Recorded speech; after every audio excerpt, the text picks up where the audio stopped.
There's a weight that belongs to late night. Not tiredness exactly, something else. Particular kind of heaviness that arrives in the shoulders first, or behind the eyes, or in the hands, which stop feeling like they need to do anything. You've felt it.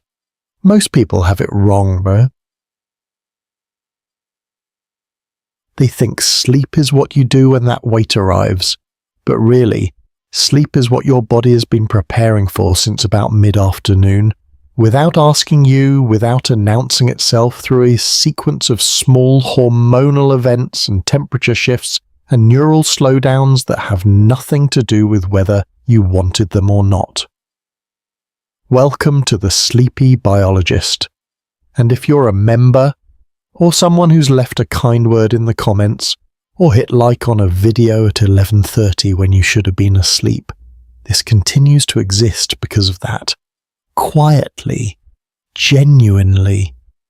Tonight is about what happens when that preparation doesn't land, when the body does everything it's supposed to do and something, not dramatic, not always explainable, keeps the threshold from being crossed. Insomnia is a strange word for what it describes. It sounds clinical, final, but the experience of it is more like a loose thread. You pull it once, nothing happens, and then it unravels something. Most sleep researchers now describe chronic insomnia not as a sleep disorder, but as a disorder of arousal. That distinction matters more than it sounds. It means the problem isn't only happening at night. It means the nervous system in someone with persistent insomnia is running slightly, sometimes more than slightly, hotter than it should be at all hours. Not in a way you'd feel as energy, more like a low-frequency hum behind everything, a readiness that never fully stands down. And there's something almost paradoxical about it. If you sit with it long enough, the person who cannot sleep is often not someone who feels awake in any useful sense. They're exhausted, genuinely. But exhaustion and the capacity to sleep are not the same thing, and insomnia is partly the story of how those two things get decoupled. The weight in the shoulders is still there, the eyes still want to close, but the system underneath, the part that's supposed to allow the shift into sleep, stays slightly braced. Your core body temperature has been falling since early evening. That's not a side effect of sleep, it's part of the architecture of it. The body shedding heat in preparation, the blood vessels at the surface widening just slightly to let warmth out. In a normal sleep onset, this continues. By the time you're an hour into sleep, your temperature has dropped nearly a full degree Celsius from its daytime peak. The brain cools with it. In people with chronic insomnia, this drop is flatter, not absent, but blunted. The body initiates the sequence, tries in its way, but something keeps the temperature from settling all the way down. Studies measuring core temperature in insomnia patients overnight show it running consistently warmer than in matched controls, even when sleep is eventually achieved. It's a small difference, half a degree, sometimes less. But biology at this scale is not about drama, it's about accumulation. There's a hormone called cortisol that most people have heard of in the context of stress. That's accurate, but incomplete. Cortisol also has an architecture, a daily rhythm it follows whether or not you're under stress. It should be at its lowest point somewhere around midnight, and it should stay low through the first few hours of sleep, and then rise slowly toward morning, reaching its peak around the time you wake, which is partly why you can wake up. In someone with chronic insomnia, this curve is wrong, not catastrophically wrong, not the cortisol of someone running from a threat, but measurably consistently elevated through the night hours. Studies measuring 24-hour cortisol output in insomnia patients have found it higher across the entire day and night cycle, not just in the evenings, not just in the stressed moments before bed. The system is producing more than it should be, when it should be doing less, when the whole point of the night is that it does less. A CTH, adrenocorticotropic hormone, the signal that tells the adrenal glands to produce cortisol, is elevated too, which means the signal is wrong before the response even begins, the bedroom ceiling at 2 in the morning. The particular quality of that quiet, you know it. The sound of a house at rest while you're still somehow, still awake, still present, still too much here. That's not psychological weakness. That's a hormone curve that hasn't descended the way it was built to. The sympathetic nervous system, the branch built for alertness, for response, for rapid mobilization, runs the show during the day. The parasympathetic takes over at night. Or it should. In someone with chronic sleeplessness, the handoff is incomplete.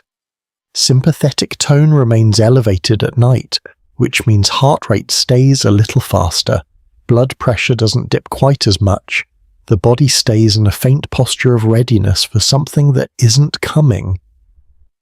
Researchers measuring heart rate variability, a marker of how much the nervous system is switching between its two modes, consistently find lower variability in insomnia patients, less flexibility, less parasympathetic depth.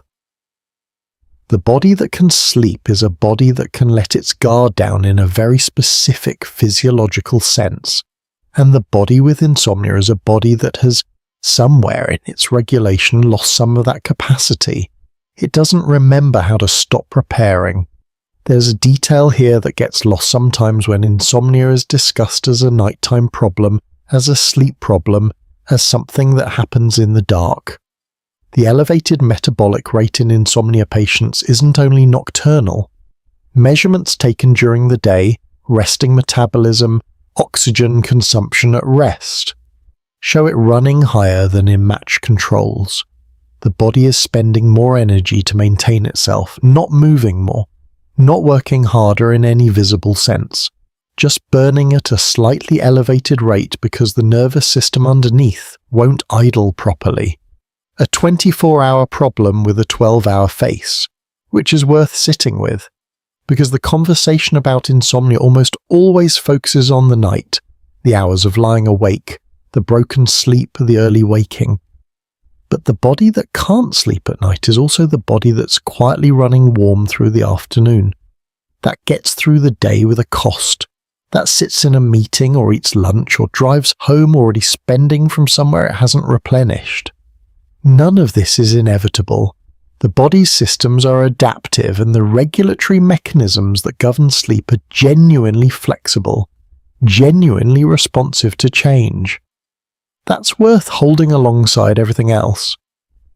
But the architecture is real, the hormone curve is real, the sympathetic hold is real.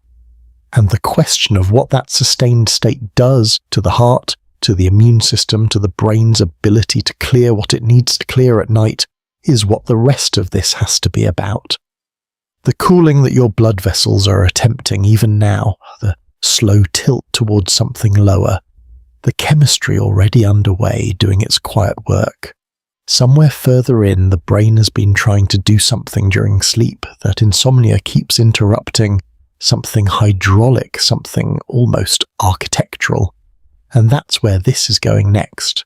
Deep in the base of the brain, not metaphorically deep, physically deep, in a cluster of structures that were doing their job long before language existed, there is a system whose entire purpose is to respond to threat. It reads the environment, it reads the blood, it reads, in some sense, the history of what has frightened this particular organism before, and it holds that history in a form that isn't memory exactly, more like a setting, a threshold for how much evidence it needs before it acts. In most people on most nights, this system quiets. Not completely, never completely, but enough. The cortisol curve descends, the adrenal glands ease off, the hypothalamus, which coordinates so much of this, reduces its output of corticotropin-releasing hormone, CRH, and the cascade that follows from it slows, and the body is allowed to do the things that only happen when that cascade is slow. In chronic insomnia, that descent doesn't fully come.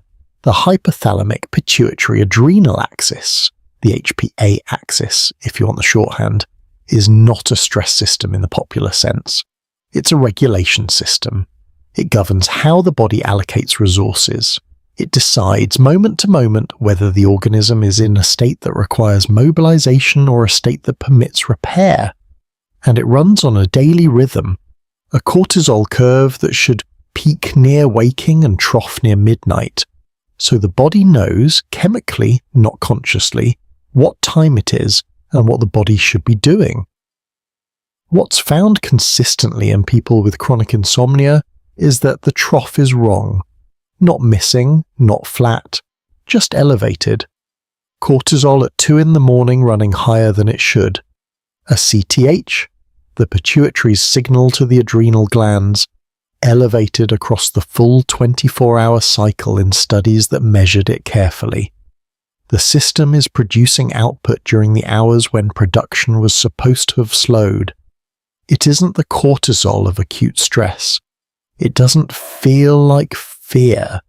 It's more like, and this is hard to put precisely, a system that has been instructed at some regulatory level that full rest is not currently safe, that the conditions for standing down have not been met, and so it keeps the signal going at low intensity through the hours when the body needs it to stop at the cooling of the room, 3 in the morning, whatever that hour feels like in your particular house. That's the hour this system is supposed to be at its quietest, and in chronic insomnia, it's the hour it often isn't. There's something worth sitting with here, which is that the body isn't malfunctioning in the way a broken machine malfunctions. The HPA axis in insomnia is doing what it was built to do, maintaining vigilance when the regulation signals aren't clearing properly. The problem isn't that it's misbehaving. The problem is that something in the loop isn't sending the all clear, and the system, in the absence of that signal, defaults to its more cautious setting, which is, in its way, protective, and in another way, across months, across years, genuinely costly, because cortisol elevated through the night does things, slow things mostly, not the sharp things cortisol does during acute stress. No racing heart, no spike in blood pressure, no tunnel vision. What nighttime cortisol elevation does is more gradual and harder to attribute. It keeps the sympathetic nervous system from handing off to the parasympathetic the way sleep requires. It maintains a slight upward pressure on blood pressure through the hours when blood pressure was meant to fall. It interferes with the architecture of sleep itself, particularly the slow wave stages, the deep stages, the stages where certain repair processes concentrate. So the insomnia produces cortisol elevation, and the cortisol elevation produces worse sleep, and the worse sleep fails to quiet the HPA axis, and the HPA axis keeps the cortisol elevated. It's not complicated as a loop, it's just persistent and self-reinforcing in a way that matters. The immune system is reading the same blood.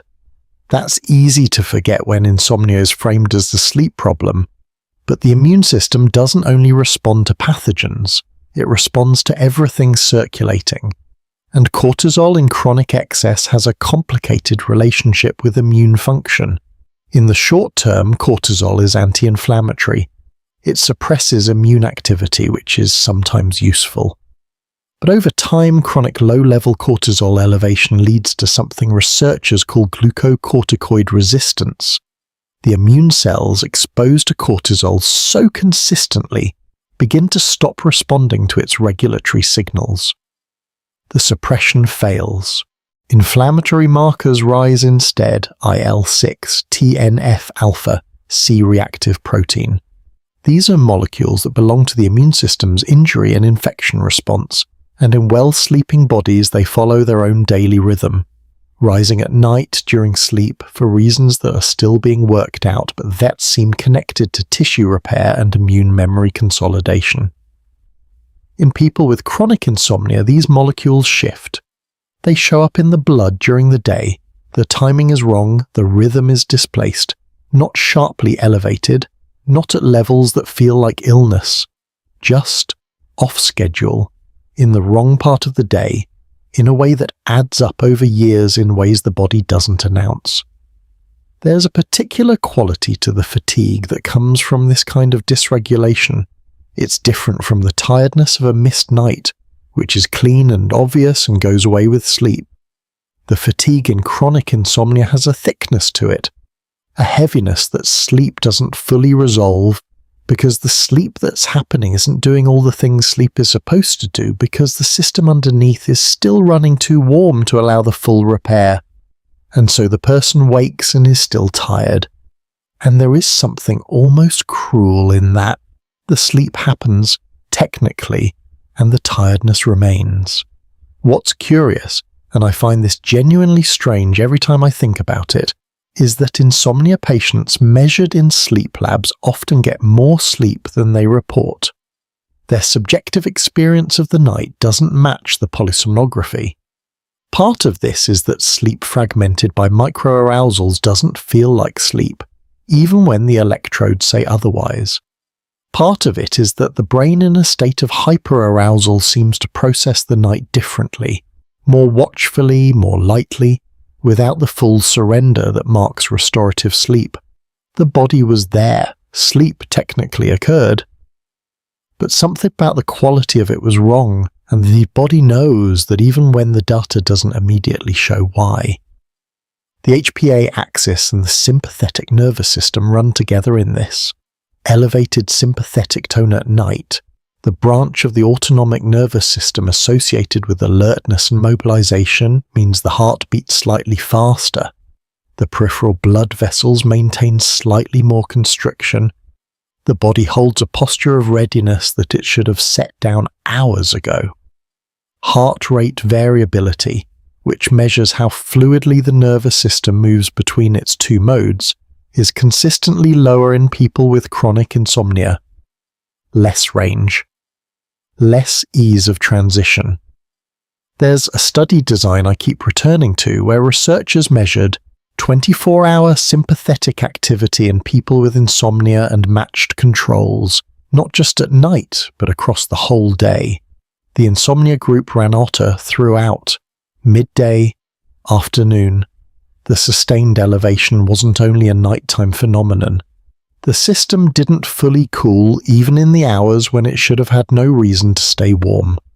24 hours, not 12. The thing that's hard to hold and worth trying to hold anyway is that none of this is being generated by external threat. The elevated cortisol, the sympathetic activity, the displaced cytokines. These are the body preparing for something that isn't happening. A readiness with no object, an alarm running in an empty room, and the body, this same body, your body, the one that is lying somewhere right now in the quiet, is incredibly good at learning, at conditioning, at reinforcing patterns it's practiced long enough, which means the loop isn't permanent, but it does mean the loop is real, and it has weight, and it has been running long enough in some people to have left its mark in places that will need more than one better night to repair. The chemistry of the blood continues whether or not you're following it. The curve of cortisol is already somewhere along its arc, and somewhere much deeper, in the spaces between the brain's own cells, another kind of work either happens tonight or is quietly deferred. Your brain right now is surrounded by fluid, not metaphorically, literally. Cerebrospinal fluid, produced in chambers deep inside the brain itself, circulates around the brain and down along the spinal cord in a slow, continuous movement that most people never think about and can't feel. It cushions, it carries. It has been doing this since before you were born, without requiring anything from you, without making itself known. For most of neuroscience's history, this fluid was understood mainly as protective, a mechanical buffer, something that kept the brain from knocking against the inside of the skull during movement. That was incomplete. In 2013, a research team published something that quietly changed how sleep is understood. Using 2-photon imaging in mice, they tracked the movement of cerebrospinal fluid into brain tissue during sleep, and found that during sleep the spaces between brain cells expand. Not by much, but measurably. The interstitial space, the gaps between neurons and glial cells, widens by roughly 60% compared to the waking state. And into those widened spaces, cerebrospinal fluid flows. Faster during sleep, more thoroughly, in a way that simply doesn't happen while the brain is conscious and working. This system has a name, the glymphatic system, named partly for the glial cells that help drive it, and partly for its functional resemblance to the lymphatic system in the rest of the body. The lymphatic system drains metabolic waste from tissues throughout your body. The glymphatic system does something similar for the brain. It runs mostly at night. It runs mostly during deep, slow-wave sleep, the stages that insomnia tends to cut the deepest. What it clears is real and specific. Amyloid beta, a protein produced as a normal byproduct of neural activity during waking hours, accumulates in the interstitial fluid throughout the day. Tau proteins, alpha-synuclein, metabolic waste products that neurons generate simply by doing what neurons do: firing, communicating, maintaining themselves. In a well-sleeping brain, the glymphatic flow handles this. The fluid moves through, the waste moves with it, and by morning the concentration of these proteins in the interstitial space is lower than it was the night before. In a brain that doesn't fully sleep, that skips the deep stages, that rouses repeatedly, that never fully surrenders the waking brain's narrowed interstitial space, the flow is reduced. The waste stays. Not all of it. The brain has other clearance mechanisms, partial redundancies, routes that work while awake. It isn't helpless without the glymphatic contribution, but it is diminished. And amyloid beta specifically is a protein with a well-documented tendency to misfold and aggregate, to clump, to accumulate into the plaques that have been found in Alzheimer's disease since Alois Alzheimer first described them in 1906. The protein itself isn't pathological in its monomer form. The brain produces it constantly and normally. The problem is accumulation. The problem is when the clearance doesn't keep pace with the production. One night of total sleep deprivation in healthy human volunteers increased measurable amyloid beta burden in the right hippocampus and thalamus. This was shown with PT imaging in actual human brains, not animal models. One night. There's something about that finding that I keep coming back to, not to dwell in it. It isn't a sentence about any individual's fate, and the relationship between glymphatic impairment and eventual neurodegeneration involves many factors, accumulated over decades, not reducible to a few bad nights. But the finding itself is striking in a quiet way. The brain's cleaning cycle isn't abstract or theoretical, it's measurable. It shows up on scans. A single night of poor sleep leaves a detectable chemical residue, which means it is real work. The kind of work that has an output, a product, or rather a clearance, an emptying, that either happens or doesn't happen, depending on whether the conditions for it are met. Sleep is one of those conditions, deep sleep especially. The glymphatic system is most active in the slow-wave stages, NREM stage 3, the deep sleep that's hardest to fake and hardest to recover once it's lost in a night. Insomnia preferentially disrupts these stages. Fragmented sleep, elevated cortisol, heightened sympathetic tone, all of which characterize chronic insomnia, reduce slow-wave sleep duration and depth. The brain enters the stages that would trigger the glymphatic surge and then pulls back from them repeatedly across the night. The fluid moves, but less. The spaces open but shallowly. The clearance happens but partially. There's also something about the brain's position during sleep that matters. Lateral sleeping positions appear to optimize glymphatic drainage compared to sleeping on your back, based on animal studies and some early human imaging work. The biology cares about geometry. The slow wave of cerebrospinal fluid follows the path of least resistance, and the architecture of the sleeping body creates conditions that either help or hinder it. Small things, posture, depth of slow wave entry, whether the cortisol levels allow the interstitial space to widen fully, it adds up across a night. It adds up across years. The proteins that accumulate in the brain of someone with chronic insomnia aren't immediately symptomatic. There's no signal, no headache that locates them, no feeling in the skull of something building up. That's the particular quality of this kind of accumulation. It's quiet in a way that doesn't feel quiet. It feels like nothing, because there's nothing to feel yet. The brain is remarkably good at maintaining function against a background of accumulating insult, compensating, rerouting, until at some point it can't compensate fully anymore. But that point is far from the current night. What exists right now is only this, the fluid that should be moving and whether it is. The slow widening of spaces between cells that your body has been trying in its way to create. Something in the blood is elevated that shouldn't be elevated.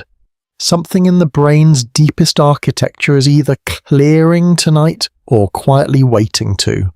Every neuron in your brain that fired today, every thought, every image, every small decision about nothing, left something behind, not damage, not debris in any harmful sense, just a byproduct. A protein fragment called amyloid beta, released into the fluid surrounding the neurons as a normal consequence of synaptic activity. It's been there since your brain first became active. It will be there tomorrow. The brain produces it constantly, in direct proportion to how much it's been used, and under ordinary circumstances, in a brain that sleeps properly, it doesn't accumulate. It gets cleared. The night handles it. What changes with chronic insomnia is not the production. It's what happens to what's produced. Amyloid beta exists in several forms. In its monomer form, single molecules freely floating in the interstitial fluid, it's soluble, movable, clearable. The glymphatic system, which runs most efficiently during deep slow-wave sleep, sweeps it out along with other metabolic waste. This is the normal cycle: produce during waking, clear during sleep, produce again the next day. The brain maintains a kind of chemical housekeeping that requires the night to function. Monomers left too long in the interstitial space begin to change. They're sticky in a particular way. They bind to each other, forming smaller oligomers first, then longer fibrils, then the dense insoluble plaques that Alois Alzheimer first described when he examined the brain of a woman named Auguste Dieter in 1906. The plaques he found weren't foreign material. They were made of the brain's own protein, misfolded and aggregated past the point where the body's clearance mechanisms could dissolve them. That process, from monomer to plaque, takes years. Decades, usually. It begins with nights. There's a study I find myself returning to, not because it's the most recent or the most comprehensive, but because of what it actually did. Researchers took 20 healthy volunteers, not people with insomnia, just ordinary people, and scanned their brains with PET imaging after a full night of normal sleep, and then again after one night of no sleep.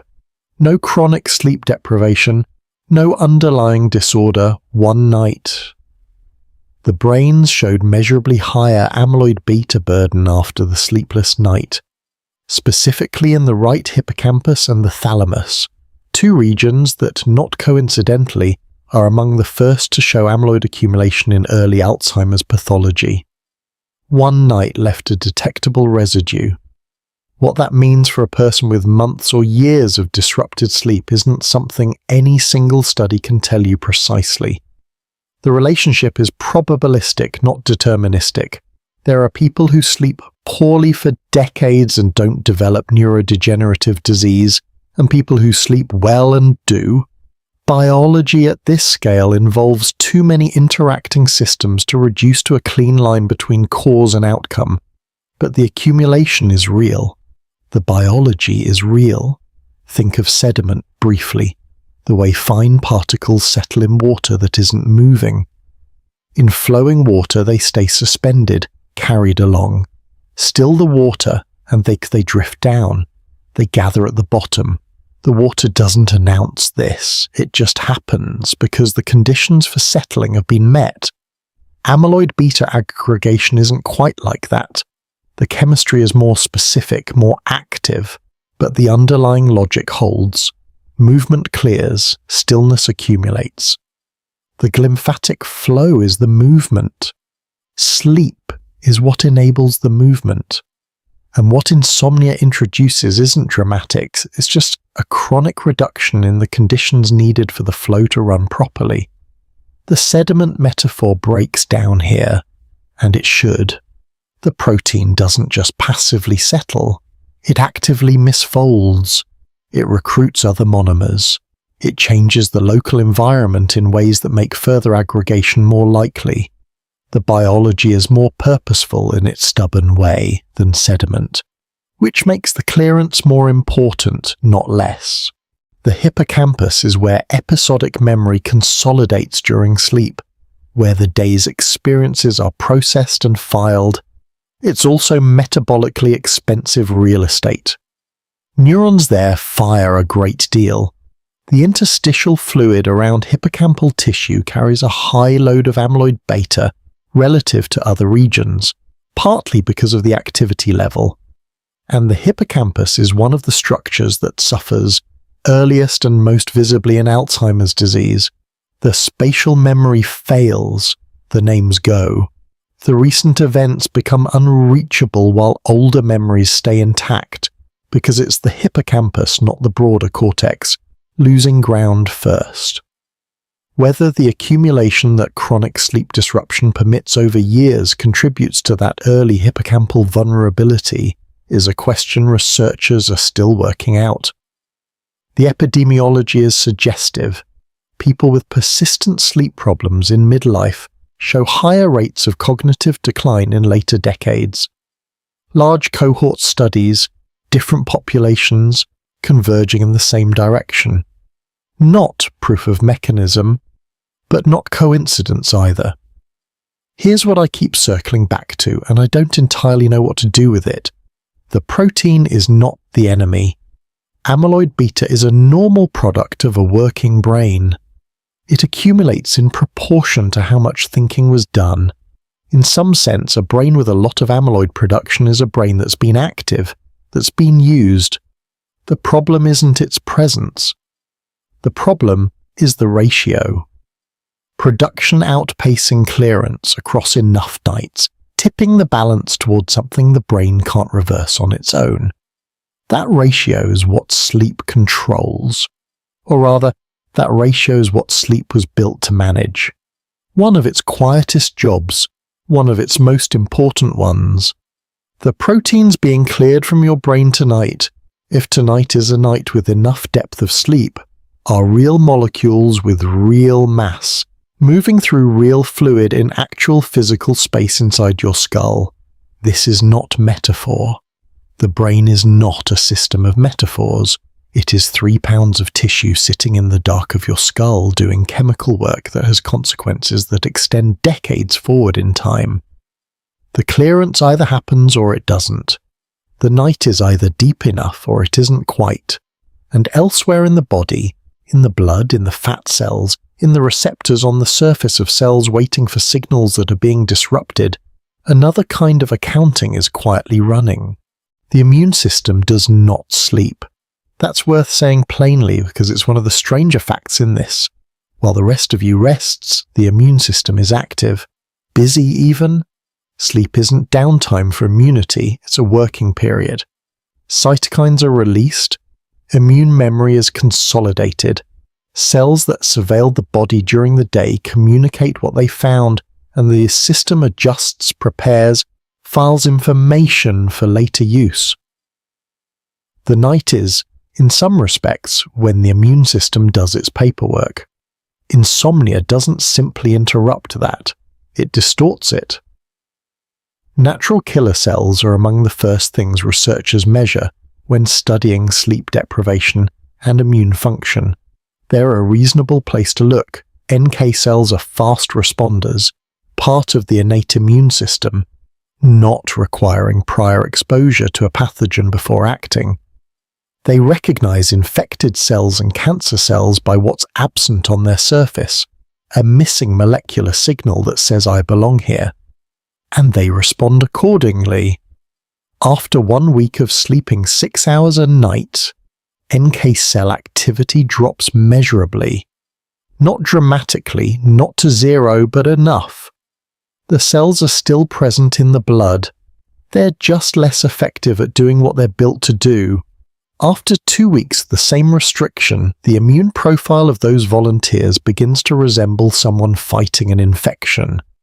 Elevated inflammatory markers, altered cytokine ratios, a system that looks like it's already engaged with a threat that isn't there. The body is spending immune resources on nothing. There's a study that I find quietly unsettling, not because it's extreme, but because it's so ordinary. Volunteers were given nasal drops containing a cold virus, rhinovirus, after having their sleep monitored for 2 weeks prior. Those who had averaged fewer than 6 hours of sleep per night were over 4 times more likely to develop a clinical cold than those who had averaged 7 hours or more. This wasn't about stress levels or age or any other variable the researchers could identify. It was the sleep. 4 times. That's not a subtle signal in the data. That's the immune system failing at one of its most basic jobs, recognizing and containing a common pathogen before it can establish itself. Because the conditions it needed to maintain that capacity weren't met. The misdirection matters as much as the suppression. The immune system under chronic sleep deprivation isn't just weakened, it's poorly calibrated. Inflammatory cytokines, IL-6, TNF-alpha-C, reactive protein, rise in the blood of people with insomnia. These are the molecules of active immune response, of osteoinjury signaling, of the kind of biological state the body enters when something needs fighting, nothing is being fought. The signals are circulating in the absence of their intended target, which creates a kind of background inflammatory pressure throughout the body. In arteries, this has consequences. In neural tissue, this has consequences. The immune system isn't sitting quietly in reserve, waiting for a real pathogen to arrive. It's running a faint, continuous campaign against nothing in particular. That energy has to come from somewhere. That inflammatory pressure has to land somewhere. Over months and years, it does. T-cells are a different part of the story. These belong to the adaptive immune system, the slower, more targeted branch that learns specific pathogens, builds memory, coordinates antibody responses. Sleep is when T-cell activity is partly organized. During slow-wave sleep in particular, there's increased integration between the brain and immune system, growth hormone release, reduced adrenaline, a hormonal environment that supports T-cell function, and the consolidation of immune memory. Chronic insomnia disrupts this. The hormonal environment that supports T-cell activity doesn't properly arrive. The communication between brain and immune tissue, which runs partly through cytokine signaling and partly through the autonomic nervous system, becomes noisier. Vaccines are one place where this shows up concretely. Sleep-deprived individuals consistently produce lower antibody responses to vaccines than those who sleep adequately. The adaptive immune system needs sleep to learn properly. It has all the right components, just needs the conditions. And then there's something further along the spectrum that recent data has been pointing at, cautiously, with the appropriate caveats, which is the relationship between chronic insomnia and autoimmune disease. A large retrospective cohort study published in 2025 found significantly elevated rates of rheumatoid arthritis, Sjögren's syndrome, and autoimmune thyroiditis in people with diagnosed insomnia and circadian rhythm disruption compared to matched controls. The mechanism proposed is not mysterious. Regulatory T cells, the immune system's own oversight layer, the cells that tell other immune cells when to stand down, what counts as self and what doesn't, require adequate sleep to function properly. Their suppressive activity is sleep-dependent in ways that are still being mapped. When that suppression falters, pro-inflammatory signals fill the space. The immune system, without adequate regulatory oversight, begins to read its own tissue with suspicion. It has been awake too long to be certain what belongs. None of this means a person with insomnia is immunologically helpless. The immune system is enormously redundant. It has backup mechanisms, compensatory pathways, years of learned memory stored in cells that live for decades.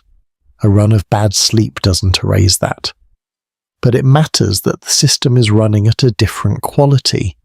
It matters that the NK cells are less sharp, that the inflammatory baseline is elevated, that the regulatory oversight is reduced. It matters in the quiet way that maintenance costs always matter, not felt in the day, not visible in the mirror, but accumulating in the tissue, in the blood, in the slow math of what the body can and can't sustain. The immune system is still counting, still working, still patrolling. It's just doing so with less of what it needs, and some of what it has misdirected toward nothing. Somewhere deeper in the body, the cells that govern hunger have also been listening to the same disrupted night, and what they heard has changed what they're asking for. You know the feeling. 2 a.m. or just late. Later than you should be awake, and there is something in your chest or your stomach or somewhere between them that wants food. Not out of actual hunger necessarily, not because you haven't eaten, just a pull, a low insistence. Most people dismiss it as a bad habit or boredom or lack of willpower. It is none of those things. Ghrelin is produced primarily in the cells lining the stomach wall. Its job, its entire biological purpose, is to signal the brain that the body needs energy. It rises before meals and falls after them, following a rhythm that coordinates with sleep, with the light-dark cycle, with the body's expectations of when food will arrive.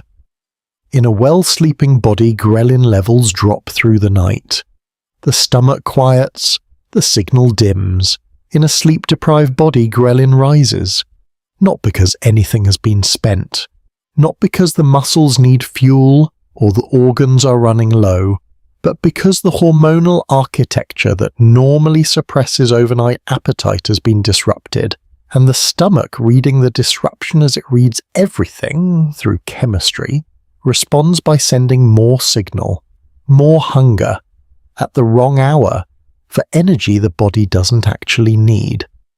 Leptin works in the opposite direction, is produced by fat cells, adipocytes, and it tells the brain that energy stores are sufficient, that intake can ease off, that the drive to eat doesn't need to keep running. Is the quieting signal the one that says enough? After a night of poor sleep, even partial sleep restriction, 4 or 5 hours rather than total deprivation, leptin levels are measurably lower. The quieting signal weakens. Ghrelin rises, leptin falls, and the brain receives a net message that is unambiguous even if inaccurate. The body is in a state of energy deficit. It needs to eat. It doesn't. But the signal doesn't know that. Here's where it gets specific in a way I find genuinely interesting, which is that the shift in appetite under sleep deprivation isn't general. It isn't simply more hunger. Studies looking at food preference after sleep restriction consistently find the same pattern. Increased desire for high-calorie, high-fat, high-sugar foods, not vegetables, not protein in any neutral form. The brain operating under sleep debt reaches specifically for density, for the foods that would resolve an actual energy crisis most efficiently. The endocannabinoid system is partly responsible for this. Sleep deprivation elevates 2-AG, 2-arachidonyl glycerol, an endocannabinoid that enhances the hedonic experience of eating, particularly the pleasure of high-fat foods. The same system that cannabis activates, producing the well-known experience of intense food craving. Sleep deprivation activates it more modestly, but measurably, and the behavioral result is recognizable. The late-night craving for something heavy and specific. That's not weakness, that's 2-AG. The reward circuitry shifts too.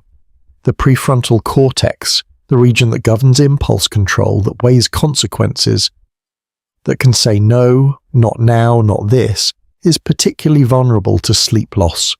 It loses metabolic activity relatively quickly under sleep deprivation, faster than many other brain regions.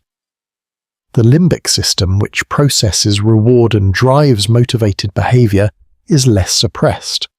So the brain is simultaneously being told it needs energy, being shown food-related stimuli through a more reward-sensitive lens, and being asked to regulate that response with a prefrontal cortex that is running below its usual capacity. The deck is stacked, considerably. Cortisol is in this too, predictably.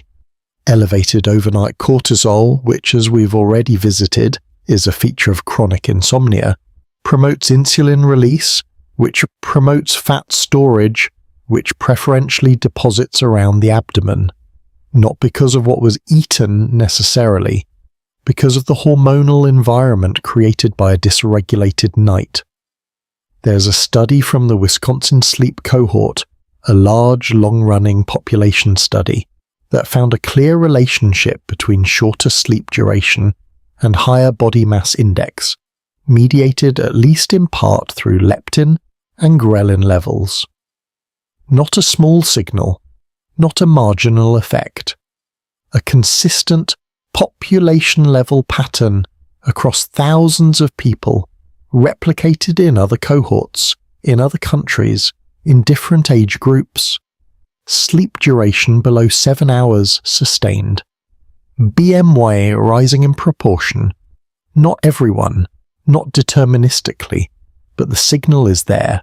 And then there's insulin, which arrives properly in the next chapter, but it begins here, in this disrupted hormonal environment, with the cells of muscle and liver and fat tissue starting to respond slightly differently to the signals they're receiving. Slightly less responsive, a threshold not yet crossed but shifted. The body that hasn't slept is a body whose metabolic machinery is running on different instructions. The hunger it feels is real in the sense that hormones are real, signals are real, the brain receiving those signals is real. The need the hunger represents is not. That mismatch is the thing. You're lying still. Your body is not moving. Nothing has been burned that requires replenishment. And yet somewhere in the stomach lining, a signal is either building or quieting, depending entirely on the quality of the sleep the night before. The cells that govern how the body handles what it does eventually eat are doing their own quiet recalibration. Somewhere in the tissue, in the receptor proteins on cell surfaces, in a process subtle enough to take weeks to accumulate and years to show its full shape. Insulin is a small protein. 51 amino acids produced in the beta cells of the pancreas, released into the bloodstream in pulses that correspond to rising blood glucose. It's been called a key, the thing that unlocks the cell's door to glucose, and that analogy is useful for a moment, though it doesn't fully hold. The lock isn't passive, The insulin receptor on a cell surface is a complex protein structure that changes shape when insulin binds to it. That shape change triggers a cascade inside the cell, a series of phosphorylation events, molecular signals passing inward, eventually instructing the cell to move glucose transport proteins to its surface. The glucose enters, blood sugar falls, the system works. When it works, you don't feel it. When it works, there's no sensation at all. Sleep deprivation begins interfering with this process through several routes simultaneously, which makes it harder to isolate as a single mechanism. Elevated cortisol, already present in chronic insomnia, directly promotes insulin resistance by interfering with downstream insulin signaling in muscle and liver cells. Elevated sympathetic nervous system activity inhibits insulin secretion from the pancreatic beta cells themselves. The inflammatory cytokines circulating in elevated quantities in sleep-deprived blood, particularly TNF-alpha, directly impair insulin receptor signaling at the molecular level. 3 separate routes, all running at once, all pointing the same direction. The cell's response to insulin weakens, not all at once, not overnight, but measurably, cumulatively across weeks of insufficient sleep. In one carefully controlled study, healthy young adults, no metabolic disorders, no existing risk factors, were restricted to 4 hours of sleep for 6 consecutive nights. Insulin sensitivity dropped by 30%. Glucose disposal rates, how efficiently the body cleared glucose from the blood after a meal, fell to levels comparable to those seen in early type 2 diabetes. 6 nights. These were healthy people, young people. The metabolic machinery was intact going in. 6 nights of sleep restriction moved their glucose metabolism into a range that, in a clinical setting, would raise questions. The pancreas, reading elevated blood glucose, responds by producing more insulin. This is the correct response. The pancreas isn't malfunctioning. It's doing exactly what it should, compensating for reduced cellular sensitivity by increasing the signal strength. More insulin to achieve the same effect. This works for a while. The blood glucose stays in a reasonable range. The numbers, measured fasting, might not look alarming. The compensation is quiet and effective and largely invisible. But the beta cells doing this work are under increased demand. They are secreting more often, to maintain glucose homeostasis in tissue that has become less responsive. And beta cells, like most specialized cells, have a functional ceiling. They can compensate for mild insulin resistance for years. They cannot compensate indefinitely.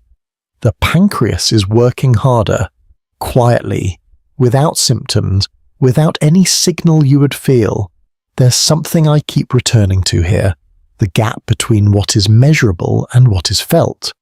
The insulin resistance building across weeks of poor sleep has no texture, no location, no pain associated with it. A person in the middle of this process feels tired, probably, hungry, possibly. But the specific change happening at the receptor level, the subtle dulling of response, the increasing compensation required from the pancreas, is entirely silent. Biology at this scale often is, which is part of why chronic insomnia's metabolic cost is so easy to underestimate. It doesn't announce itself. It doesn't produce an event, a crisis, a clear before and after, produces a slow drift in a number that most people only measure occasionally, if at all. The liver is involved too. During sleep, the liver's glucose production normally falls. The body doesn't need as much circulating glucose when it isn't active, and insulin suppresses hepatic glucose output. In insulin-resistant states, which sleep deprivation incrementally creates, the liver becomes less responsive to that suppression. It keeps releasing glucose even when blood levels are adequate. The signal that should quiet it isn't landing properly, so the blood runs slightly higher than it should. The pancreas produces more insulin to compensate. The cells respond less. The liver ignores the signal. The whole system drifts upward, slowly, in a direction that has a well-known endpoint that most people would rather not think about at midnight. Fair enough, but worth understanding.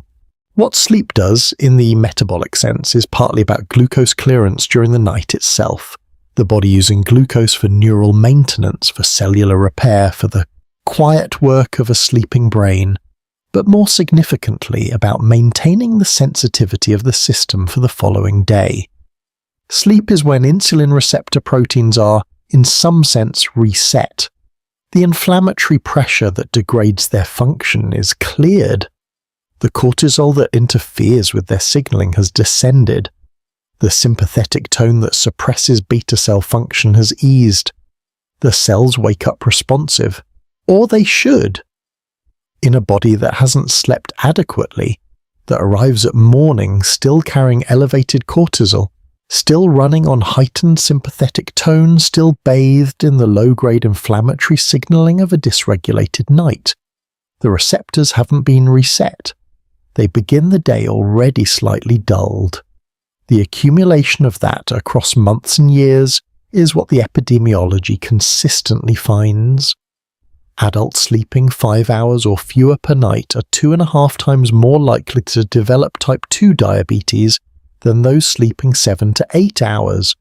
Across studies, across populations, controlling for diet and BMI and exercise, and the other obvious confounders, 2.5 times, not because sleep is magical, because the molecular machinery that handles glucose requires the conditions sleep provides, the hormonal quieting, the inflammatory resolution, the receptor sensitivity that depends on a night that was deep enough and long enough to allow it.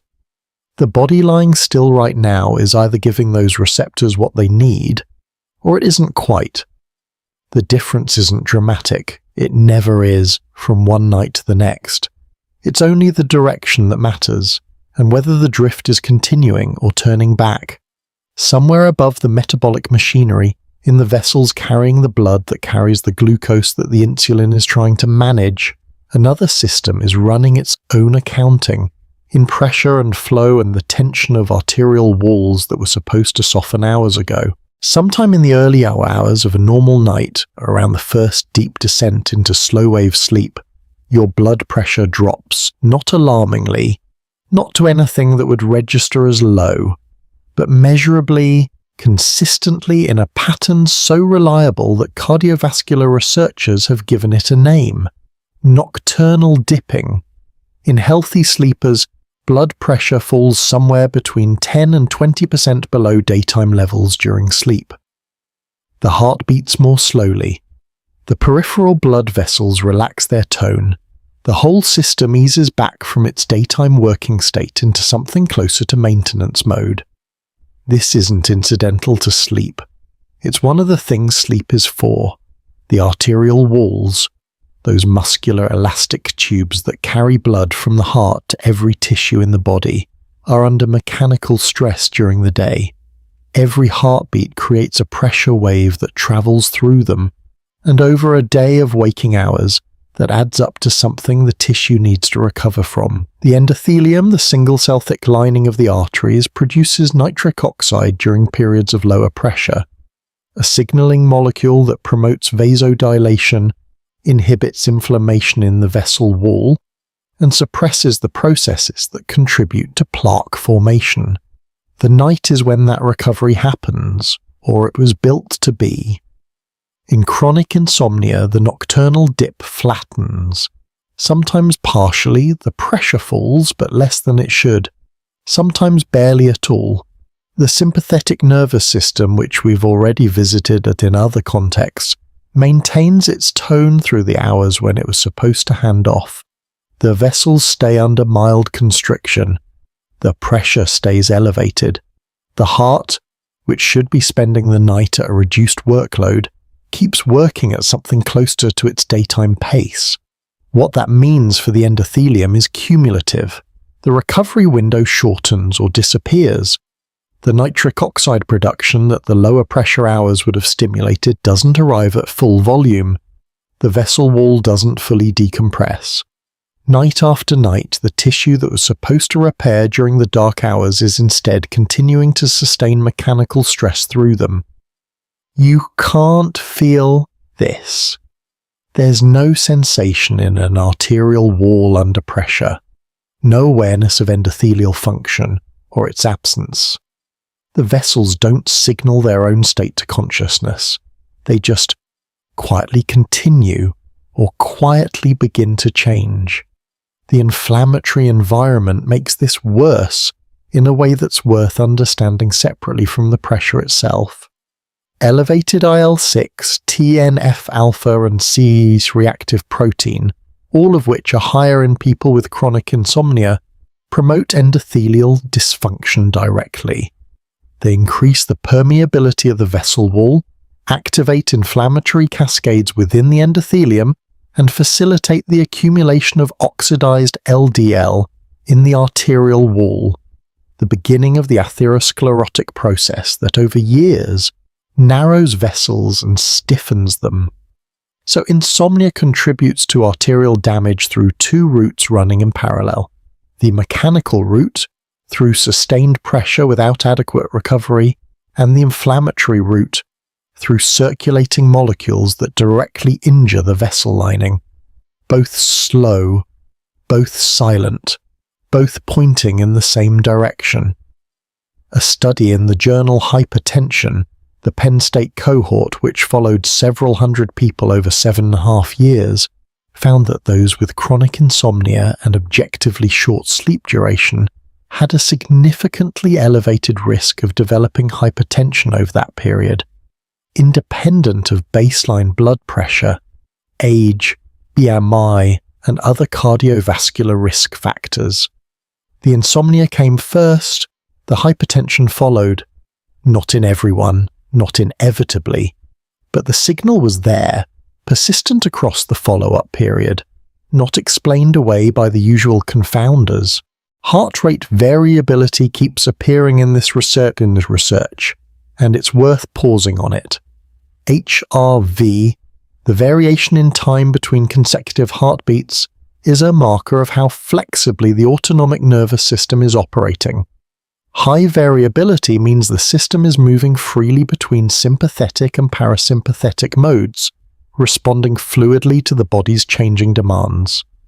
Low variability means it's locked into one mode, usually sympathetic, and struggling to shift. People with chronic insomnia show consistently lower HRV than match controls, not just at night but across the 24-hour period. The nervous system is running with less range, less capacity to ease off when easing off is appropriate. The heart during sleep in a person with chronic insomnia is a heart that isn't getting the recovery it expects. It's still working, still maintaining pressure, still in the faint posture of daytime operation, because the signals that would allow it to step back haven't arrived with their usual clarity. The large-scale numbers carry their own weight. A meta-analysis pulling together data from 122,501 people, all free of cardiovascular disease at the start, found a 45% increased risk of developing or dying from cardiovascular disease over follow-up periods, ranging from 3 to 20 years in those with insomnia. A separate analysis of 17 cohort studies found a 33% increased relative risk of cardiovascular mortality. These are not small signals. These are consistent findings across different populations, different countries, different decades of research, converging on the same conclusion. Chronic insomnia carries cardiovascular risk that is real, independent, and proportional to how long it lasts and how severely it reduces sleep duration. The mechanism isn't mysterious. The pressure that doesn't fall, the vessels that don't recover, the inflammation that doesn't quiet. the sympathetic tone that holds through hours when it should release. It accumulates the way pressure always accumulates in a structure that was built for cycles of stress and rest, but only gets the stress. The heart at rest, genuinely at rest. In deep sleep. In a body where the night is doing its proper work, beats somewhere around 40 to 50 times per minute. Slow and full. The coronary arteries that supply the heart muscle itself receive most of their blood flow during diastole, during the relaxation phase between beats, and the slower the heart rate. The longer each diastolic interval, the more perfusion the myocardium receives. A heart that can't slow down at night is a heart that is receiving less of its own blood supply during the hours meant for its recovery. Not dramatically less, not critically less in the short term. Just less than it was built to receive. Less than it needs over years. The muscle continues, the pressure continues, and somewhere in the blood moving through vessels that are slightly stiffer than they were a decade ago, the chemistry of how the body reads its own hunger and fullness has already shifted in ways that the next few years will make plain in ways the body couldn't predict. 52,610 people.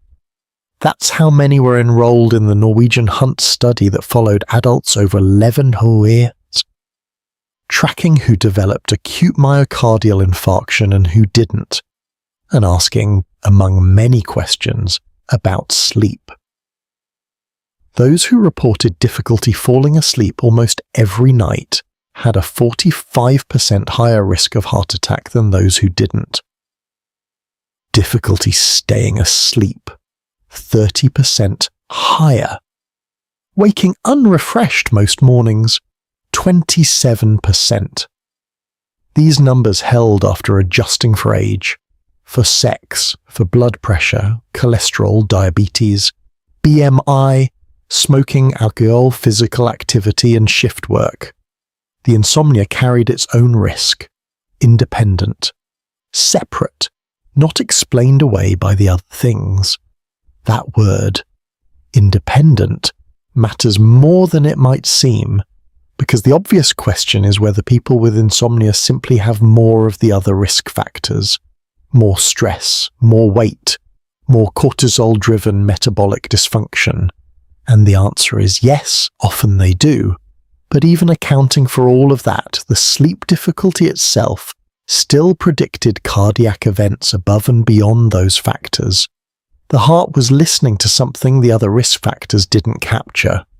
A meta-analysis published in Circulation, the American Heart Association's flagship journal, pulled data from 17 cohort studies, 311,260 people, all free of cardiovascular disease at baseline, followed for years.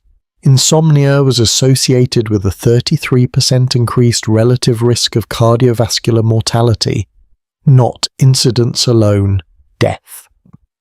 There is a study, smaller, more specific, where researchers measured blood pressure in healthy men after a single night of very little sleep, not chronic deprivation. One night, blood pressure rose, not dramatically, but measurably the following day. What that means across years of such nights is arithmetic that the body does on its own, without asking. The mechanisms, the nocturnal pressure that doesn't fall, sympathetic hold through the early hours, the endothelial inflammation, the elevated cortisol interfering with the vascular tone. These are real, they've been covered. But the data from these large population studies exists independently of the mechanism debate. The association between chronic insomnia and cardiac events was found before the mechanisms were fully understood. The body knew before the researchers did. What I find difficult to set aside, and I don't think I should try to set it aside, is that the people in these studies weren't doing anything other than failing to sleep. They weren't smoking more, they weren't eating differently on average. They were lying in beds, in the dark, unable to do the thing that the body requires. And that failure, that specific involuntary biological failure, somnio, was enough. The heart at 3 a.m. in a well-sleeping body is beating slowly. The coronary arteries are open and perfused. The ventricles are relaxed. The autonomic nervous system has handed control to the parasympathetic branch, and the whole muscular architecture of the chest is doing something closer to resting than it ever manages during the day. In chronic insomnia, that image is slightly wrong. The heart is still there, the dark is still there, the 3 a.m. is still there, but the rest of it, the slow rate, the open vessels, the parasympathetic ease, arrives incompletely, or not at all, and it had been arriving incompletely for months. There are also things circulating in the blood, cytokines displaced from their proper nocturnal schedule, running during the day in people with insomnia, running at the wrong time, that are doing their own slow work on the vessel walls, in the way that displaced inflammation always does its work, without symptoms, without location, without any feeling at all. The data doesn't require the mechanism to be certain. 52,000 people over 11 years is its own kind of certainty. The body has been keeping count in calcium and stiffness and the slow narrowing of vessels that were built to stay open, long before any number appeared on a chart. And somewhere behind the chest wall, behind the numbers, behind the Norwegian data and the circulation statistics, the cytokines that started this displacement have their own clock, running wrong, doing their work in daylight hours when they were built for the dark. There is something almost disorienting about this particular finding once you sit with it long enough. The cytokines are not elevated in people with chronic insomnia because something is wrong with the cytokines. IL-6 and TNF-alpha, two of the most studied inflammatory signaling molecules in the body, are doing exactly what they were built to do. They respond to the body's state. They shift their output based on what the nervous system and the endocrine system are telling them. They follow instructions. The problem is that the instructions have gone wrong. In a well-sleeping body, IL-6 and TNF-alpha follow a nocturnal pattern. They peak during sleep, particularly during slow-wave sleep, as part of the immune system's nightly consolidation work. Tissue repair signals, immune memory processing, the body using the quiet of the night to run biological maintenance that it can't afford to run at full capacity during the day. Their presence at night is appropriate, expected, part of the architecture. In people with chronic insomnia, this pattern shifts. The nocturnal peak flattens. The molecules appear instead during the day, circulating in the blood in the hours when they're supposed to be low, doing something in the wrong time zone, showing up like a worker arriving at a building that won't open for hours. What that feels like, if feel is even the right word for a cytokine, is daytime fatigue. Not the clean tiredness of a missed night, which has a clarity to it, almost a texture you can name. Something heavier, something that doesn't resolve with coffee or movement or even sleep the next night, because the sleep the next night is also disrupted, and the cytokines are also displaced, and the system is running the same wrong schedule again. IL-6 specifically, when administered experimentally to healthy people in the evening, injected just to observe its effects, produces fatigue, disrupts the first half of the night, and stimulates cortisol release. The researchers weren't surprised by the fatigue. They were observing what IL-6 does when it arrives at the wrong time. People with chronic insomnia have elevated IL-6 during the day, every day. TNF-alpha is in the same pattern. Its normal nocturnal peak disappears or flattens in insomnia, and daytime measurements show it running higher than in people without sleep difficulties. TNF-alpha promotes sleepiness when it's in the right place at the right time. It's one of the molecules the brain uses as part of sleep pressure, the biological drive to sleep that builds across the waking day. At night, in the right concentration, in the right tissue, it helps initiate and maintain sleep. During the day, circulating at elevated levels, it produces something that resembles sleepiness but doesn't resolve into sleep when the opportunity arises. The drive isn't quite right. The signal is present but out of phase, like a clock that shows the right time twice a day and is wrong the rest of the time. The person is tired. They should be able to sleep. They lie down and can't. This is part of why. The circadian system governs all of this, not just the sleep-wake cycle in the obvious sense, but the timing of nearly every immune signal in the body. The suprachiasmatic nucleus in the hypothalamus, the brain's master clock, sends time signals to peripheral tissues through hormonal and neural pathways. Immune cells have their own clock genes, the same molecular clockwork that runs in every cell of the body, and they use those clocks to time their activity. The clock in an immune cell governs when it releases its cytokines, when it's most responsive to pathogens, when it enters its repair and consolidation phases. The circadian disruption of chronic insomnia reaches into those clocks, not breaking them, nudging them, displacing them by hours. That displacement is the thing I keep returning to because it reframes what insomnia does to the immune system in a way that feels more precise than simply saying it weakens it. The immune system of someone with chronic insomnia isn't necessarily weaker in every dimension. In some studies, certain inflammatory markers are elevated. The system is, if anything, running hot. The problem isn't absence of activity, it's activity at the wrong time in the wrong tissue context, without the regulatory framework that sleep provides. An immune system that's working hard during the day, with its anti-inflammatory oversight reduced, its regulatory T cells underperforming, its inflammatory signals displaced from the night's coordinating architecture. It isn't sleeping on the job, it's working the wrong shift. The consequence of this daytime cytokine presence extends beyond fatigue. Elevated IL-6 promotes insulin resistance, connecting back to the metabolic disruption. Elevated TNF-alpha contributes to endothelial inflammation in vessel walls, connecting back to the cardiovascular picture. The immune displacement doesn't stay contained in the immune system. It reaches into the metabolic system, the cardiovascular system, the hormonal system, through signaling pathways that don't observe the boundaries between those categories. The body is not a set of separate systems that happen to share a skeleton. It's a conversation. And when one part of the conversation shifts out of phase, the effect isn't localized. It propagates.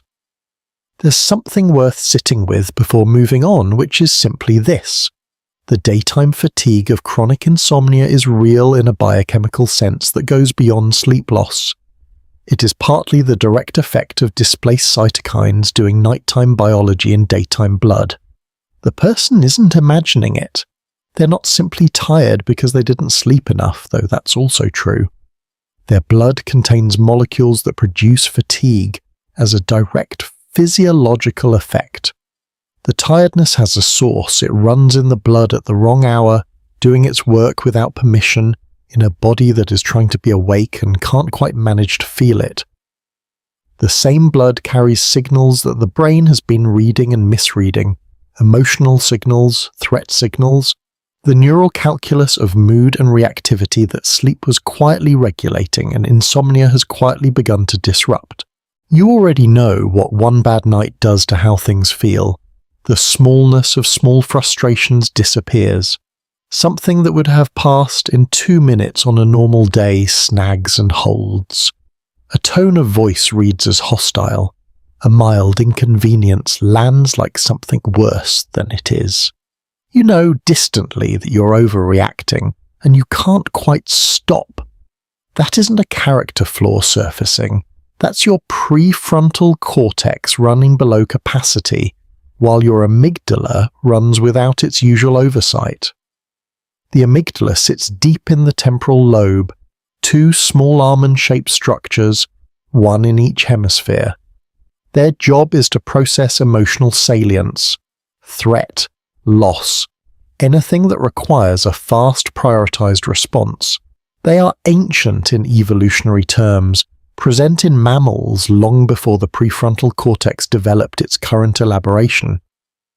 They fire quickly and broadly, flagging stimuli as significant before the conscious mind has finished evaluating them. In a well-rested brain, the prefrontal cortex modulates this. It doesn't suppress the amygdala.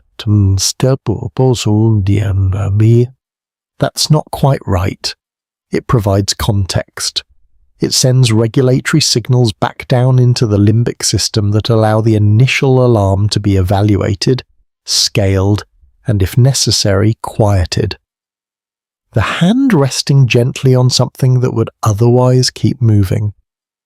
Sleep is when that regulatory connection is maintained. Functional MRI studies looking at emotional processing in sleep-deprived subjects find something consistent and striking.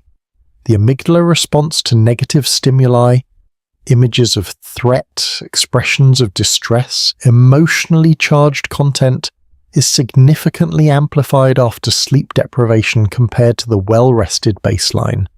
The same images, the same person, processed through a different brain. What also changes is the functional connectivity between the amygdala and the prefrontal cortex. The regulatory pathway weakens. The prefrontal cortex is still there, still active, but its influence over the amygdala response is reduced. The hand is lighter. The response moves more freely. This has been shown after one night of partial sleep restriction. Not total deprivation, just less than enough. The acute version of this, the irritability, the heightened reactivity, the short fuse of a tired day, is something almost everyone has experienced and most people understand intuitively as temporary. Sleep, and it resolves. The prefrontal oversight returns. The amygdala calms back to its usual threshold. What chronic insomnia does is different in a way that matters.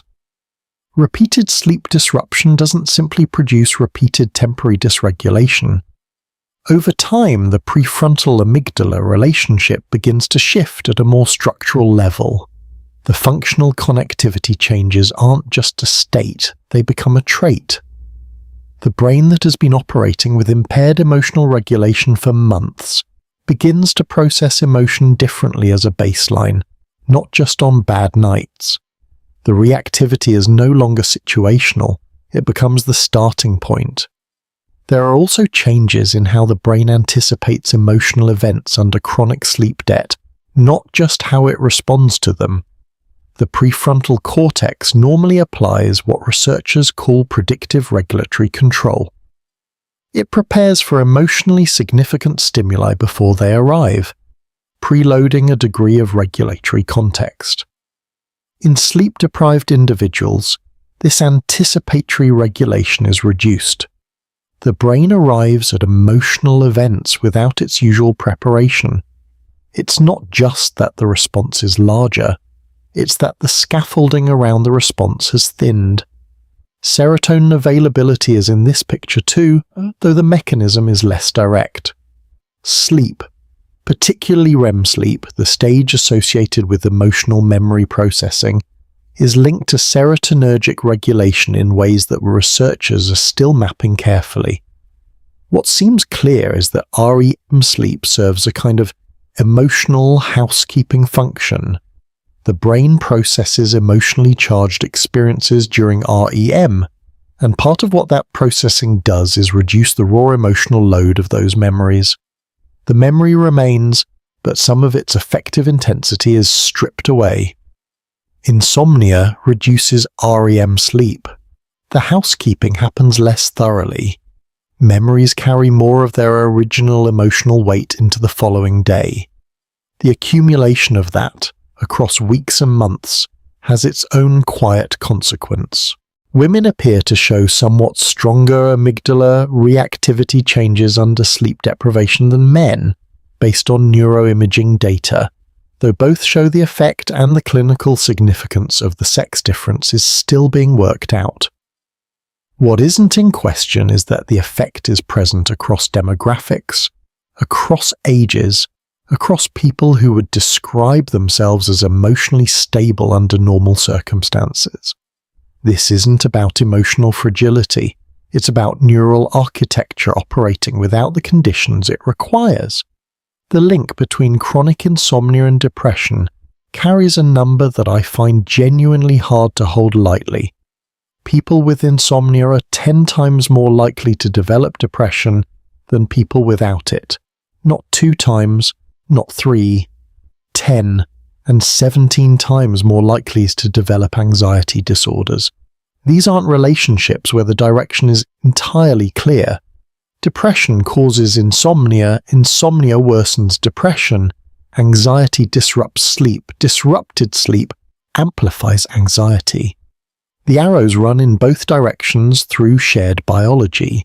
The HPA axis dysregulation, the serotonergic changes, the prefrontal limbic disconnection that both conditions involve. But insomnia predicts depression longitudinally. People without depression who develop insomnia go on to develop depression at rates that can't be explained by the usual confounders. The sleep disruption itself is doing something neurobiological, not merely circumstantial.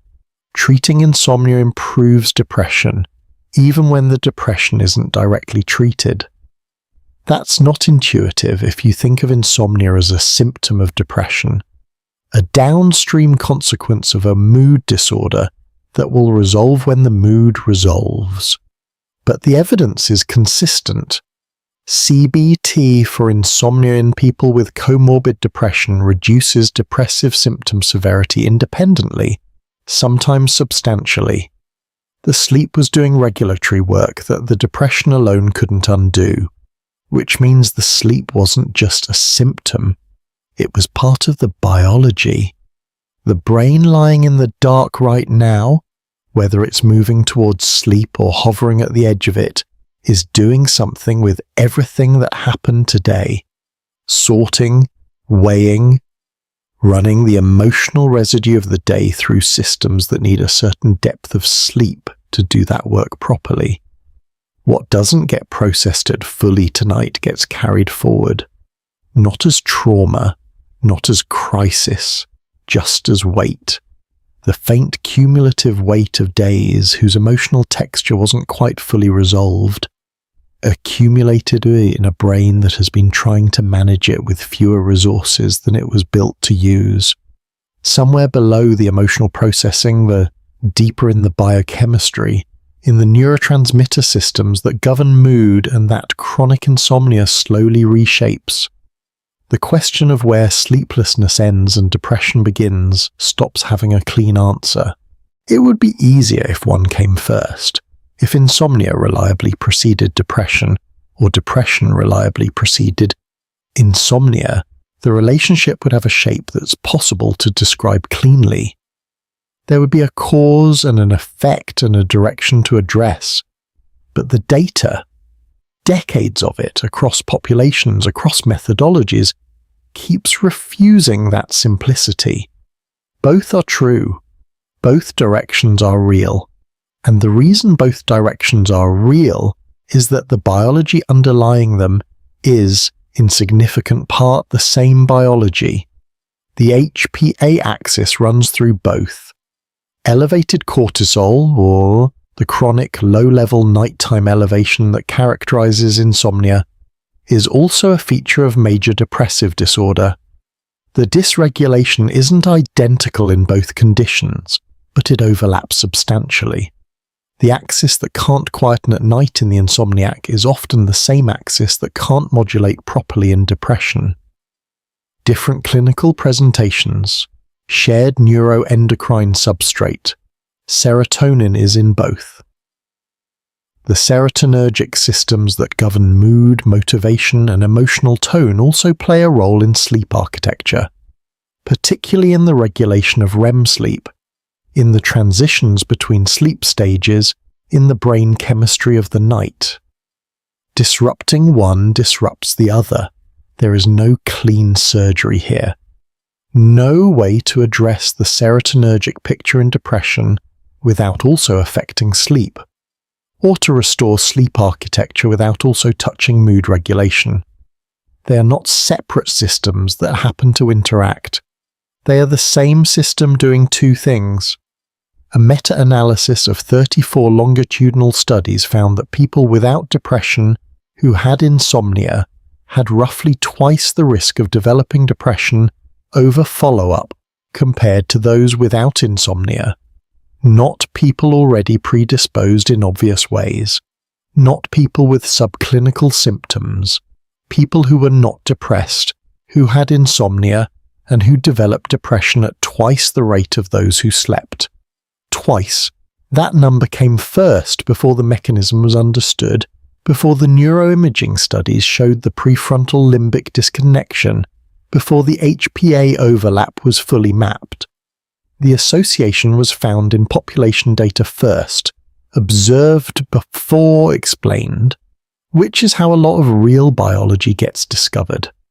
There is a tissue metaphor that feels approximately right here, though I want to use it carefully. A fabric that begins to fray at one edge. The fraying doesn't stay at one edge. It creates tension across the whole structure, and somewhere else, not immediately, not dramatically, the threads begin to loosen from the other side too. You can start pulling from either end and arrive at the same unraveling. Insomnia strains the regulatory systems. The HPA axis runs hot. The prefrontal cortex thins its oversight. Emotional processing becomes less thorough. The brain is operating night after night without the full restoration that sleep provides to those systems. Depression, once it takes hold, disrupts sleep architecture further, shortening REM latency, fragmenting slow-wave sleep, narrowing the depth of the rest the brain can access, which maintains the HPA dysregulation, which maintains the serotonergic disruption, which maintains the insomnia, both ends, simultaneously, the fabric thinning from both directions at once.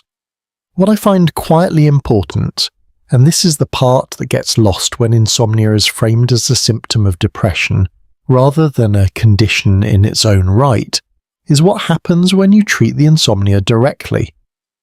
Multiple randomized controlled trials have now shown that cognitive behavioral therapy for insomnia, administered to people with comorbid depression, reduces not just insomnia severity, but depressive symptom severity, without directly treating the depression. The depression improves because the sleep improves. That wouldn't happen if insomnia were purely a downstream symptom of depression. Symptoms don't improve their causes when you treat them, but when insomnia is treated, depression eases, which means insomnia wasn't only a symptom, it was maintaining the depression. It was doing something in the biology that kept the depressive state in place. Sleep was part of the treatment because sleep was part of the pathology. The prefrontal amygdala relationship from the previous chapter sits at the center of this. The prefrontal cortex, whose regulatory function sleep deprivation degrades, is also a region that shows reduced metabolic activity and volume in major depressive disorder. The amygdala, whose reactivity sleep deprivation amplifies, shows hyperactivity in depression too. The neural overlap between sleep-deprived emotional processing and depressive emotional processing is not metaphorical. It shows up on the same scans, in the same regions, in overlapping patterns. One night of sleep deprivation can temporarily mimic aspects of the neural signature of depression. Chronic insomnia can, over time, begin to produce it. There's something I keep being uncertain about, and I think the uncertainty is honest rather than evasive, which is where exactly the insomnia ends, and the depression begins in someone who has had both for years. The clinical presentations are distinct. The treatments differ in important ways. But the underlying biology has become so entangled by that point that isolating one from the other is less a medical clarity and more an organizational convenience. The brain doesn't organize its own suffering into diagnostic categories. It just runs the circuits it has with the neurotransmitters it has in the hormonal environment it's been given. And the circuits for sleep and the circuits for mood are wound through each other so thoroughly that when one frays, the other almost always notices. Anxiety follows a similar architecture. Insomnia predicts its development. Its presence worsens sleep, the shared biology of the HPA axis, and the sympathetic nervous system running through both conditions like a common thread. The 17 times elevated anxiety risk in people with insomnia isn't a separate finding from the depression statistics. It's the same dysregulation expressing through a different clinical face. The body under chronic sleep disruption is a body whose threat detection and emotional regulation systems are running without adequate maintenance. Depression is one way that manifests, anxiety is another. Often both simultaneously in a biology that was never designed to sustain this degree of dysregulation for this long. None of this resolves neatly, that's the honest answer. The relationship between insomnia and depression and anxiety is genuinely complex, in ways that decades of research have clarified without simplifying. What is clear is that the sleep matters, not as a nice to have, not as a wellness recommendation, as a biological requirement for the systems that regulate mood, that process emotion, that maintain the hormonal architecture of mental health. The night is doing regulatory work that nothing else does, and somewhere deeper in the body, in the immune tissue, in the cells that have begun to mistake what belongs and what doesn't, the same disrupted biology is producing its own quiet divergence from normal. The immune system's most fundamental task isn't destroying pathogens, it's knowing what to leave alone. Every cell in the body carries molecular markers, surface proteins that identify it as belonging to this particular organism, this particular biology. The immune system reads these markers constantly, running its surveillance through tissue and blood, distinguishing what is self from what is not. When it finds something without the right markers or with the wrong ones, it responds. When it finds something with the correct markers, it passes. This discrimination is not automatic. It requires maintenance. It requires a class of immune cells, regulatory T cells, TREGs, whose specific function is to enforce tolerance. To suppress immune responses directed at the body's own tissue. To hold the line between appropriate immune activity and self-directed attack. TREGs require sleep to do this properly.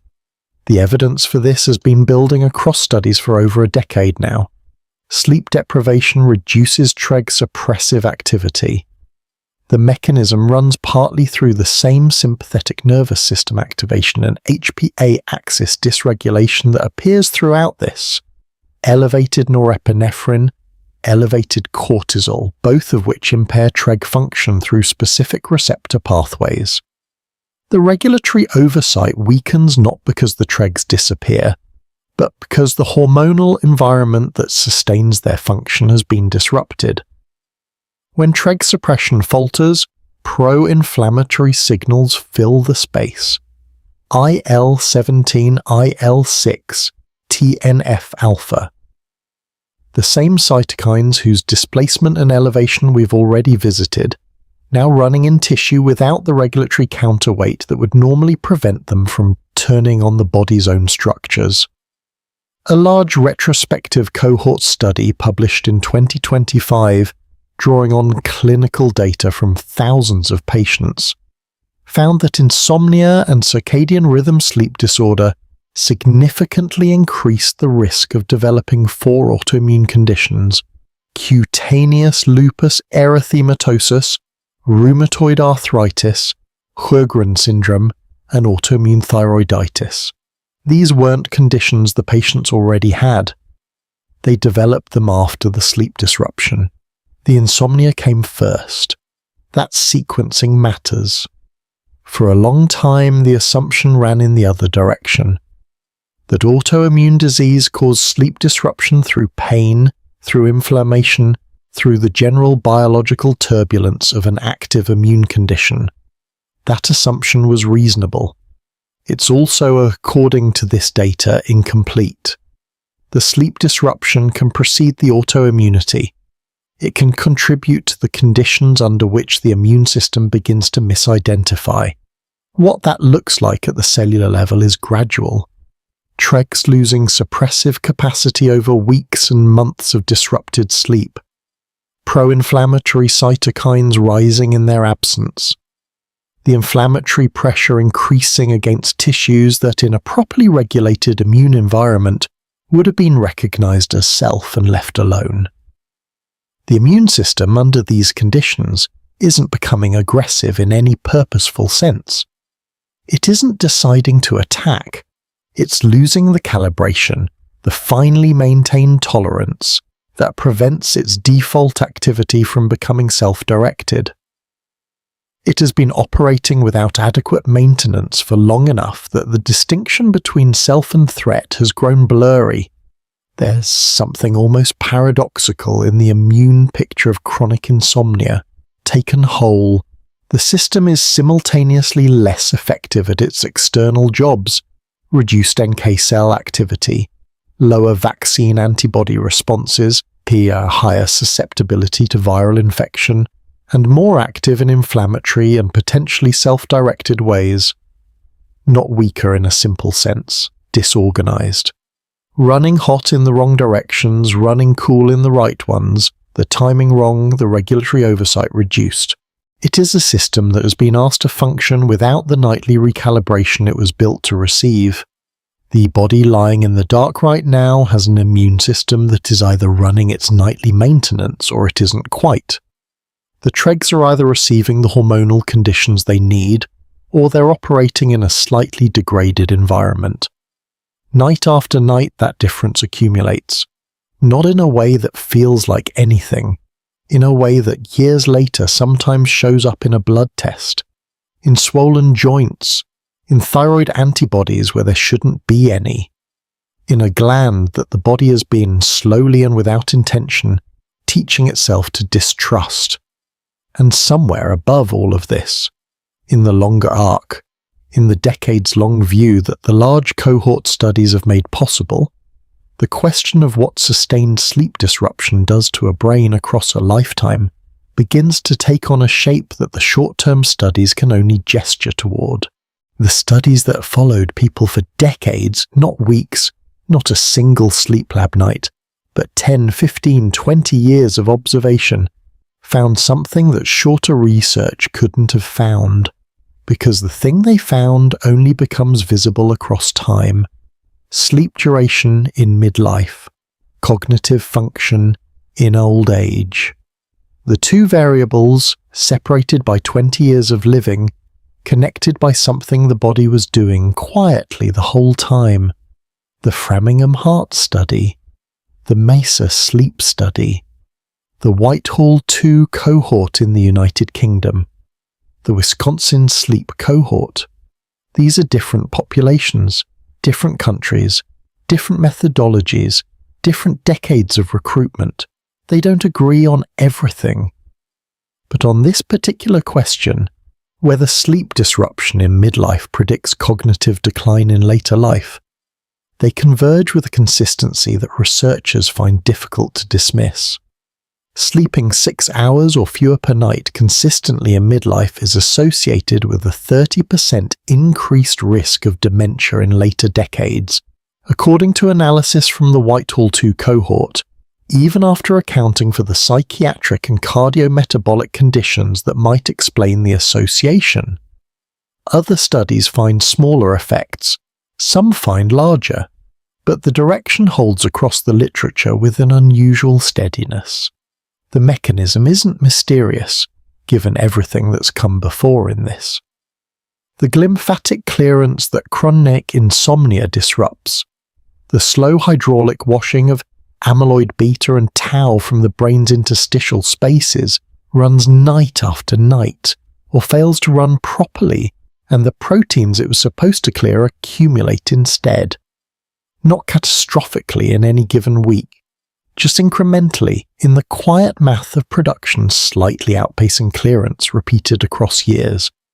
Tau is in this picture alongside amyloid beta, and it deserves a moment. Tau is a protein that normally stabilizes microtubules inside neurons, the structural scaffolding of the cell. Under conditions of chronic stress, inflammation, and inadequate clearance, tau can become hyperphosphorylated, chemically modified in a way that causes it to detach from the microtubules it was stabilizing and instead aggregate into tangles. These neurofibrillary tangles are the second major pathological feature of Alzheimer's disease, alongside amyloid plaques. Both require the glymphatic system for clearance. Both accumulate when the glymphatic system runs below capacity. Both have been found elevated in the cerebrospinal fluid of people with chronic sleep disruption. What the long cohort studies see, looking from the outside across decades, is the downstream consequence of this accumulation: the cognitive decline, the memory failures, the executive function losses, without being able to watch the nightly glymphatic failure that preceded them by 20 years. The mechanism studies and the population studies are looking at the same process from opposite ends of the timeline. The mechanism studies watch the clearance fail. The cohort studies watch what happens 2 decades later, when it has been failing for a long time. Between those two observations, there is a person in midlife, sleeping 6 hours, waking at 4 in the morning, lying awake until 6, getting through the day and doing it again, not knowing in any felt sense what is building. The relationship between sleep and Alzheimer's risk has a particular feature that makes it both more interesting and more difficult to study, which is that it runs in 2 directions across the disease course. Poor sleep in midlife increases Alzheimer's risk, but early Alzheimer's disease also disrupts sleep. The same circuits that govern sleep architecture are among the first to be affected by amyloid deposition. So the disorder that poor sleep may contribute to eventually disrupt sleep further, which may accelerate the accumulation that drove the risk in the first place. A loop again, though this one operates across decades rather than nights. The research on whether treating insomnia in midlife reduces late-life dementia risk is still in its early stages. This is genuinely hard to study prospectively because you'd need to follow people for 20 years from treatment to outcome. The trials are underway, the results aren't in yet. What exists is the biological plausibility, strong, specific, mechanistically grounded, and the epidemiological signal, which has been pointing in the same direction across enough independent datasets that the field has largely stopped debating whether the relationship exists and started debating the magnitude. There's something about the scale of this that I find worth sitting with. Not to produce anxiety, which would be entirely counterproductive at this hour, but because the scale is actually clarifying rather than alarming once you look at it directly. The brain is a biological organ. It has maintenance requirements. Those requirements evolved over hundreds of millions of years of sleep, in organisms that slept because the organisms that didn't sleep failed to survive long enough to pass on their genes. The nightly clearing, the synaptic downscaling, the glymphatic flush, the memory consolidation, the emotional processing. These are not optional features. They are not add-ons to a system that could run without them. They are the system. When the maintenance doesn't happen, not catastrophically, just chronically, just slightly less than needed, night after night, the structure that depends on maintenance begins very slowly to show it. Water doesn't announce what it's doing to stone. It just keeps moving over it, or keeps being still against it, and the stone changes over years in ways that couldn't have been predicted from a single day's contact. The brain under chronic sleep disruption isn't broken, it's changing, slowly, without symptoms in the early stages, in a direction that the long studies have watched and measured and reported with the particular patience of scientists who chose to spend decades finding out.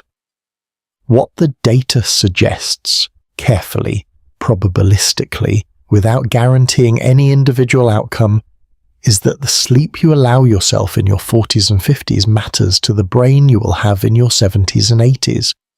Not in a way that forecloses anything, not in a way that makes any single night or any single year decisive, in the way that maintenance always matters, in the way that what you do consistently, quietly, without drama, across decades, shapes the structure you're maintaining. The brain you're using right now to follow these words, the hippocampus consolidating the day, the glymphatic system either beginning its work or waiting for the sleep depth it needs, is not separate from the brain that will be trying to remember things 30 years from now. They are the same brain, and the sleep it gets tonight is one of a very large number of nights that are adding up to something, not determined, shaped. The way water shapes stone over years it doesn't announce. The repair that sleep performs, the growth hormone, the cellular rebuilding, the quiet restoration of what the day spent, is so mundane in its biology, so ordinary in its mechanism, that it is easy to underestimate it entirely until you understand what happens when it is consistently withheld. You don't feel it. That's the first thing worth saying about what the body does when sleep finally comes and holds, when the depth arrives and the cortisol stays low and the sympathetic nervous system hands off and the night does what the night was built to do. You don't feel any of it. Somewhere in the first hour of deep sleep, NREM stage 3, slow delta waves moving through the cortex in long, unhurried patterns, the pituitary gland releases a pulse of growth hormone. Not a trickle, a pulse. The largest single release of growth hormone in the entire 24-hour cycle happens in this window, reliably, in a body that has crossed far enough into sleep to reach that depth.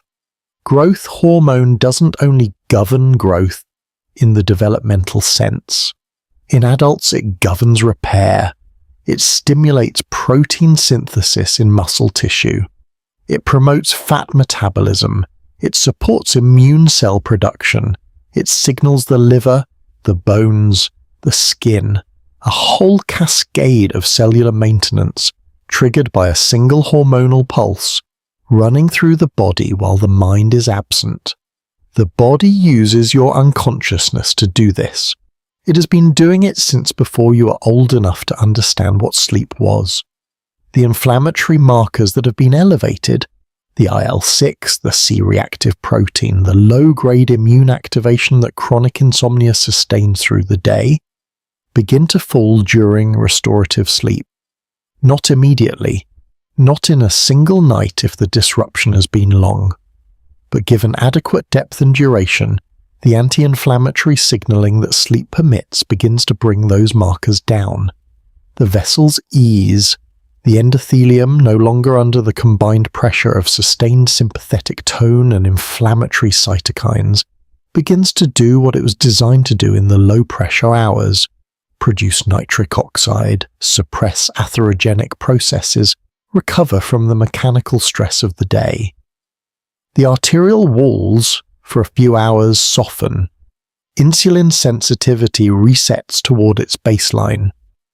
The receptor proteins on muscle and liver cells, no longer bathed in elevated cortisol or inflamed by circulating TNF-alpha, regain some of the responsiveness that daytime wakefulness and its hormonal environment gradually erode. The pancreatic beta cells, which have been compensating for reduced sensitivity, reduce their output. The metabolic system eases back toward the settings it was calibrated to maintain. None of this is dramatic, it's just Maintenance. Ordinary cellular, reliable maintenance running on the schedule the body has always kept, requiring nothing except the conditions sleep provides. The glymphatic system opens, the interstitial spaces between neurons widen, the cerebrospinal fluid moves through them in convective waves, carrying what the day produced. The amyloid beta, the tau, the metabolic byproducts of a working brain, out through the paravascular pathways, into the venous circulation toward the liver where it will be cleared. The brain empties what it doesn't need, quietly, without sensation, while you are entirely elsewhere. Memory consolidates in the hippocampus. The day's experiences, not all of them, but the ones that matter, selected by processes that are still being mapped, move from temporary storage into longer-term neural patterns. The synaptic connections that encoded today's learning are either strengthened or pruned, depending on what the sleeping brain determines should be kept. You wake having processed something you didn't know you were processing. You wake slightly different from who you were when you lay down. The immune system runs its paperwork. Cytokines return to their nocturnal schedule. T cells consolidate immune memories from recent exposures. Natural killer cells replenish their activity. The regulatory T cells that maintain tolerance, that hold the line between appropriate immune response and self-directed attack, resume their suppressive function in a hormonal environment that finally supports them. The guard recalibrates, knows again what to leave alone. This is what insomnia withholds. Not sleep as a passive absence of wakefulness, but sleep as active biology. Specific, timed, regulated repair that the body has been running every night for your entire life. That evolved across hundreds of millions of years because the organisms that couldn't do this didn't survive. That requires nothing extraordinary except the depth and duration and hormonal conditions that allow it to proceed. The body knows what to do. It has always known. It needs the night to be long enough and quiet enough and deep enough for the work to happen. You're lying somewhere right now. The same body that carries everything this video has traced, the cortisol curves, the arterial walls, the glymphatic channels, the insulin receptors, the regulatory T cells, the amygdala and its prefrontal governor, is doing what it does when given the chance. Or it is waiting, quietly, patiently, the way biology always waits, and not urgently, not with alarm, for the conditions to arrive. The conditions are here. The night is here. The only thing left is to let it. There is one small thing if you're still here. If this found you at the right hour on the right kind of night, if it helped even a little, like does something quiet but real, it tells whatever algorithm is paying attention that this kind of thing is worth finding. And if you want to be here when the next one arrives, subscribing is how that happens. No obligation, just a quiet way of saying yes to this continuing.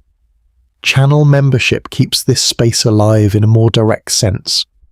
The research, the time, the ability to keep making these at this length and this pace.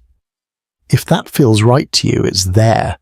And if something in this one landed, a chapter, a fact, a moment where the biology felt like it meant something, the comments are open. I read them, more than I probably let on. This has been The Sleepy Biologist. The repair is already underway.